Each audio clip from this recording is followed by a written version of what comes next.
नमस्कार विद्यार्थी मित्रांनो. सालूमर्दा थिमक्का हे नाव तुम्ही ऐकलं असेलच.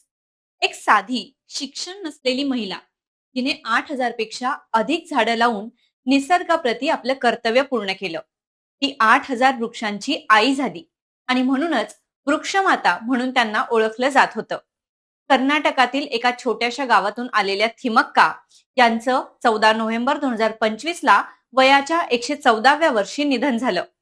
त्यांनी आयुष्यभर वृक्षांची आपल्या पोटच्या मुलांसारखी काळजी घेत त्यांना वाढवलं आणि त्यांच्या याच कार्यासाठी त्यांना 2019 मध्ये पद्मश्री पुरस्काराने गौरवण्यात आलं होतं. 30 जून 1911 ला कर्नाटकातील तुमकुर जिल्ह्यात त्यांचा जन्म झाला होता.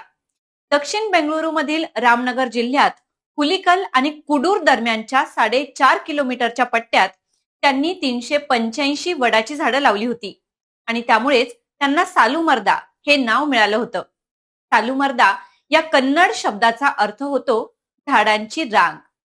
अशाच माहितीपूर्ण व्हिडिओसाठी इन्फिनिटी अकॅडमी या चॅनलला फॉलो करा, व्हिडिओला लाईक आणि शेअर करायला विसरू नका. धन्यवाद.